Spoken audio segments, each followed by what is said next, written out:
अस्सलाम वालेकुम। कैसे हैं आप? उम्मीद करते हैं खुश व खुरम होंगे, खैर खैरियत से होंगे। आज हम शेरी इस्लाहात के अगले लेक्चर की तरफ जा रहे हैं। लेक्चर में आगे बढ़ने से पहले आप नए दोस्तों से रिक्वेस्ट करते हैं, जो भी चैनल पे नए लोग हैं वो चैनल को सब्सक्राइब कर लें, बेल आइकन को दबा लें ताकि आइंदा वीडियोस की नोटिफिकेशन भी बर वक्त पहुँचते रहें। हमने आखिरी चीज़ आमद डिस्कस की थी। आमद ऐसी शायरी थी जिसके अंदर इंसान को अल्लाह की तरफ से रहमत हो जाती है और ख़ुद ब खुद अल्फाज निकलते हैं। आमद की ज़द में आवर्द है, जब कोई भी मेहनत या कोशिश से शायरी की जाती है जिसके अंदर शुआरा जो हैं वो अपनी मर्ज़ी से फ़िक्र सुखन करते हैं, तो ऐसी शायरी आवर्द कहलाती है। इब्तिदाल की बात करें तो अमूमियत, कमीनापन, अखलाकी पस्ती के माना है। इस्तिलाह के अंदर जब शायरी के अंदर रकीक, बाजारी किस्म के अल्फाज इस्तेमाल हों तो ऐसी शायरी इब्तिजाल कहलाती है। असातीर के माना किस्सा, कहानी, कहावत के हैं।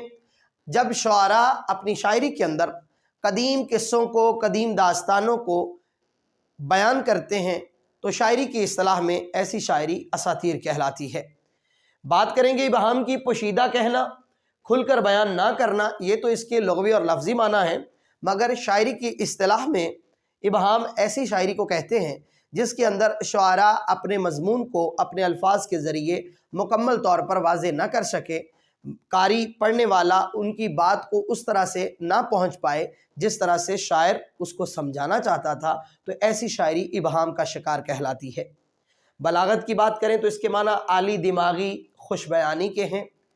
शुआरा जब अपने माना और मज़मून के एतबार से शायरी की आखिरी हद को छू लें, जब कलाम बेहतरीन से बेहतरीन हो जाए मानों के एतबार से या मज़मून के एतबार से, तो वो बलागत कहलाती है। अगर अल्फाज के एतबार से शायरी बहुत बुलंद हो जाए तो वो फसाहत कहलाती है। तो बलीग होना कलाम का फसाहत के बगैर मुमकिन नहीं है। फसाहत और बलागत जो हैं ये एक दूसरे के साथ जुड़ी हुई। अगली चीज़ तज़मीन है, जामिन करना, चिस्पा करना, इसके माना है एक शायर जब किसी दूसरे शायर के मिसरे को अपनी शायरी में शामिल कर लेता है तो इस चीज़ को शायरी की इस्तिलाह में तज़मीन आफाकियत है। ऐसी नसर या ऐसी नज़्म जिसके अंदर ऐसे हक़ाइक़ बयान किए जाएं जिनका ताल्लुक़ पूरी दुनिया से हो, तो वो कलाम आफाकियत वाला कलाम कहलाता है। इमायत की बात करें तो रमज़ो इशारा, शुआरा जब इशारतन, किनायतन अपनी बात को करके आगे गुज़र जाता है और कारी के जहन में बहुत सारे जो है वो पोशीदा हक़ाइक़ को वाज़े करता है, तो ये जो सिन्फ है ये इमायत कहलाती है। खारजियत की बात करें तो ज़ाहरदारी के माना है। दिबस्तान लखनऊ के अंदर ज़ाहरी हुस्न जमाल को शायरी का ख़ास वस्फ़ समझा जाता। अल्फाज की बाजीगरी, ये सारी की सारी चीज़ें खारजियत कहलाती हैं और दिबस्तान लखनऊ की ये ख़ास खसूसियत मानी जाती है। दाखिलियत इसकी ज़द में है।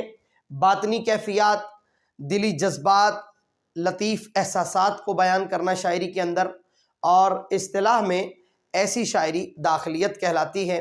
ये खसूसियत जैसे लखनऊ में खारजियत नुमायाँ है, ऐसे ही दिबिस्तान दहली में दाखिलियत जो है वो नुमायाँ वस्फ़ है। सहले मुमतना के माना आसानी से कहना, ऐसी शायरी जिसको इतना आसान करके कहा जाए कि उससे ज़्यादा आसान मुमकिन ना हो। हज़रत गालिब का एक शेर है कि दिल नादां तुझे हुआ क्या है, आखिर इस दर्द की दवा क्या है।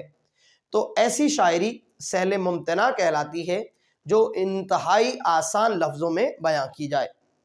मावरायत की बात करें तो अकल से मावरा बातें जो हैं, अकल में ना आने वाली जो बात है जिसको मादी हक़ाइक़ के ऊपर परखा न जा सके, तो शायरी के अंदर ऐसी बातें जो हैं इस्तिलाहन मावरायत कहलाती हैं।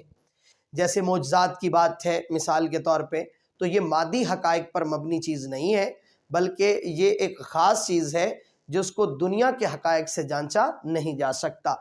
चाँद के दो टुकड़े होना दुनिया के किसी भी मादी कानून के मुताबिक दुरुस्त नहीं है, मगर अल्लाह ताला के हुक्म से आक़ाए दो आलम सल्लल्लाहु अलैहि वसल्लम इसमें कामयाब होते हैं। तो यकीनन अगर शायरी के अंदर इसका ज़िक्र होगा तो ये मावरायत कहलाएगा। अगली चीज़ रुजायत है, और रुजायत के माना उम्मीद के हैं। शायरी के अंदर ऐसा मज़मून जिससे इंसान ज़िंदगी से मोहब्बत करने लग जाए, ज़िंदगी की तरफ रजू करे, تو شاعری کے اندر ایسی چیز کو رجایت کہتے ہیں۔ قنوطیت کی بات کریں، مایوسی اور نا امیدی اس کے معنی ہیں۔ شاعری کی اصطلاح میں وہ شاعری جس کے اندر ایسا مضمون باندھا جائے جس سے انسان پریشانی کی کیفیات میں مبتلا ہو جائے، پریشانی کے جذبات نمایاں ہوں، انسان زندگی سے بیزار ہو جائے، تو وہ قنوطیت ہمارے پاس کلاسیکیت ہے، قدیم اس کے معنی ہیں۔ جب شعراء کسی قدیم اصول کو اپناتے ہوئے اس کی تقلید کرتے ہوئے شاعری کرتے ہیں تو اس کو کلاسیکیت بولتے ہیں۔ یہ اعلیٰ درجے کے اصول ہوتے ہیں، ان کو جو اپناتا ہے اور اس کی تقلید کے اوپر جو ہے شاعری کی جاتی ہے تو وہ کلاسیکیت کہلاتی ہے۔ رومانویت کی بات کریں تو احساسات کا نام ہے۔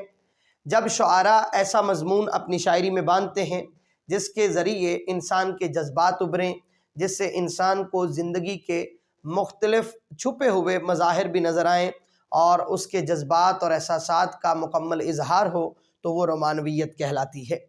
علامتیت کی بات کریں تو لغوی کی بجائے مجازی معنوں میں جب کچھ الفاظ استعمال کیے جاتے ہیں شاعری کے اندر، جیسے شمع و پروانہ ہے، شاہین ہے، اسی طرح سے بہار و خزاں ہے، تو یہ اپنے ڈائریکٹ معنوں میں استعمال نہیں ہوتے جو ان کے اصل معنی ہیں، بلکہ اس کے مجازی معنی استعمال ہوتے ہیں ان الفاظ کے، تو یہ جو چیز ہے علامتیت کہلاتی ہے۔ غرابت کے معنی غربت اور نامانوس کے ہیں۔ ایسے الفاظ جو انوکھے، نرالے اور نامانوس ہوں جب شاعری میں استعمال ہوتے ہیں تو شاعری کی یہ اصطلاح غرابت کہلاتی ہے۔ امید ہے آج بھی آپ نے بہت ساری نئی چیزیں سیکھی ہوں گی۔ انشاءاللہ اگلے لیکچر میں پھر نئی بات کے ساتھ ہوں گے۔ تب تک کے لیے اجازت دیجیے۔ اللہ نگہبان۔